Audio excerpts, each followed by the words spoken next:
Okay, so per the mark usual, I forgot to give my update last night or this morning. I don't like giving my update at night because I haven't actually had a full night's rest and I can't report on it. So, and I don't want to give an update at night and then 1 in the morning of just how I slept. So, I'm going to try to do mine in the mornings from now on. I'll try to remember, but didn't last night or this morning. So anyway, right now I'm about 11 miles I think total, and didn't start exactly on the Mountain to Sea trail, Mountains to Sea. Started instead at the Shulls Mill Road, but at the entrance that goes up to Rich Mountain. So about a half mile up there, and then from there about 1.2 miles, give or take, to Rich Mountain. And the last time I did that little section, I didn't actually get to do or see Rich Mountain. By the way, I'm eating lunch while I give this update. So I decided, what the heck, you know, I'm here, I had the extra time. I knew that I could put in the extra mileage without having a big problem, especially since we started so early. I think I hit trail around 3 o'clock or so. And so went up to see Rich Mountain. It was just a circular trail that I kept on seeing these paths that went straight up, which was interesting, but I figured they were just runoffs. So anyway, took the whole trail around, loop, got up there, and it was neat. It wasn't the site that I thought it would be, because it's mostly covered with trees, so you can't, there's not a lot of view, if you know what I mean. What you can see is very pretty. It'd be a great spot to have a little campfire. I think there's a campfire ring up there.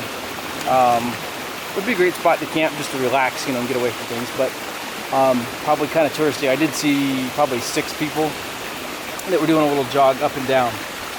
So, I actually, when I hit the Mountains to Sea trail, the branch from where it went left to go to Mountains to Sea over a stile, or went up to Rich Mountain, I actually dropped my pack in the woods. And when I was coming down from the side of the mountain where I found a big log, so I put my pack behind that so it couldn't be seen. I came down and scared the heck out of these 2 women.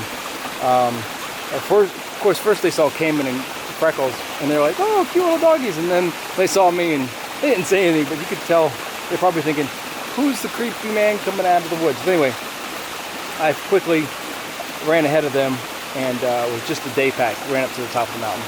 Oh, and on the way down, I did not do the circle. I actually took one of the side trails down, and then that got me to one little circle, and then there was 2 more, and I just said, screw it. And, hey, knock it off, come on. Jogger just went by, and passed it, and went blazed down to the trail, and I came out maybe 300 feet away from my backpack. So anyway, after that, you pretty much hit, I think, what they call Sherwood's Forest, and it's beautiful. Lots of huge, long, 3-foot, 4-foot long ferns all over the ground, and pine straw. So it makes it a little bit different than what we're used to for normal trails around here, because normally it's the rhododendrons and the rocks, paths and such. Anyway, that was a beautiful little area, a little stream there. I didn't stop because we were only 2 miles in or so, and I wanted to knock out at least 6 miles yesterday.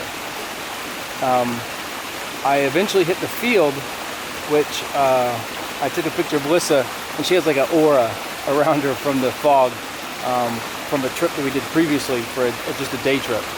And I stayed there for the night, actually, because it was just so pretty. The sun was about to set. It was 6:45, 7:15-ish. It was going to set on the mountains, but obviously not set because I had still several hours to go. And as it turns out, the place I set up, it was on I want to say like I don't know what kind of tree it was. I want to say it was a kind of pine or something, because it definitely had pine needles. But anyway, so when I set up the hammock and I sat in it, the whole thing just bowed, and it was a good 3 inches around or more at the base, probably 4 inches around at the base, but it just wouldn't hold my weight, much less my weight and the dogs. So I actually picked up everything. I ate dinner there, picked up everything, and then hiked about another quarter mile or so to a much better spot, which is on the map, or on our little guidebook, and set up there on some big old oak trees, and it was amazing. It was pretty darn cool. We had right before sunset, we did have a deer come right up to us, probably 200 feet away from me. And as soon as came in, and Freckles noticed it, of course, they started barking and ran after it. And you'd think he would have run off, but he actually didn't. He just ran off just a little way, but he was very curious about us. And he stood there probably for the next hour or more, just nibbling and watching us the whole time. And then finally he just walked off and got bored with us. Let's see, didn't sleep well at all. I probably took a half-hour nap at around 9-ish, and then woke up and watched a movie on my phone until about probably 1:30 in the morning. And then I woke up at around, on and off throughout the whole night. And the reason why, probably, is because of the fact that I didn't put my tarp up. The skies were so clear that I thought, you know what, I'm gonna risk it. And I didn't put my tarp up because I just wanted to see not only the stars, but the lightning bugs. They were everywhere, thousands of them, just all around me. I tried to take a video, of course, but it was a little too dark to actually get them. And but they were everywhere, and it was just amazing. It was throughout the entire night. I mean, it wasn't just like for an hour. It was every time I woke up, there was lightning bugs everywhere, and it was a little creepy almost, because it made me, you know, when you wake up and you fell asleep for about an hour, it's 2 or 3 or 4 o'clock in the morning, and you're like, what are all these lights? And then finally you realize, okay, when you wake up enough to realize there's the lightning bugs. But let's see, woke up again this, like I said, around 5:45-ish. Watched the sun. It was getting just a little light. You could see things, and it was another deer walked by us. Freckles and came and were dead asleep at that point, so they didn't even notice. And then I managed to fall back asleep and finally got moving at around 7:15-ish. And packed up, didn't eat breakfast there, which is probably why I didn't give the update. If I eat breakfast, I think I remember for some reason. But anyway, continued on and ran it up to another deer, and a couple more joggers, maybe 3 joggers total. And it was mostly downhill to the campsite, and then it's been just a mild uphill from that point to here. Total, like I said, I think I've done around 11 miles. I'm expecting to see Lissa probably in the next 4 or 5 miles. I saw her message. I didn't get signal but once. So, I saw her message. So she set camp around 8 and broke camp around 8 this morning. So, looking at the map, she put in some miles yesterday. I'd say probably 7 or 8 miles she put in. She has 26 total. So I'm thinking I'll definitely see her probably in the next 4 or 5 miles, maybe sooner. If it's close enough to nighttime, I can't do a lot of miles. I've already done 3 today. I just saw a sign that said 9.3 miles or so to Beacon Heights, and that's where the car's at.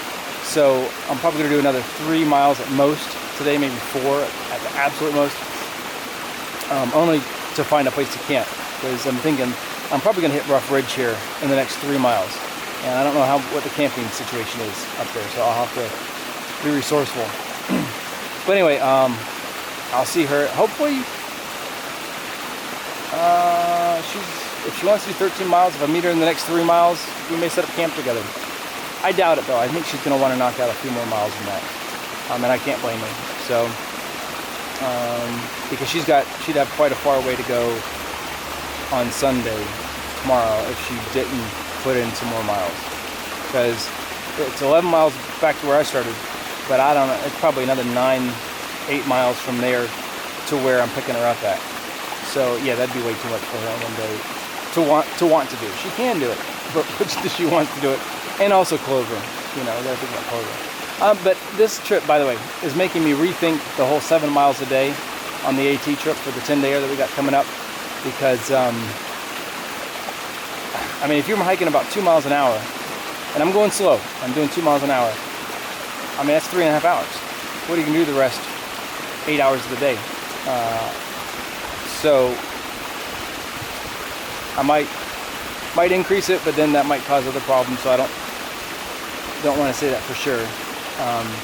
Or maybe just a nice and relaxing, slow 7-8 miles a day, and we'll just have lots of time to be chatting. And I'm gonna bring some dice and some cards, maybe play some games, and do lots of reading too. So, well, anyway, I'm gonna enjoy my tuna and crackers next to a little waterfall we got going on here. We just passed the Cold Plum Trail, like I said, and we'll see what the rest of the day brings.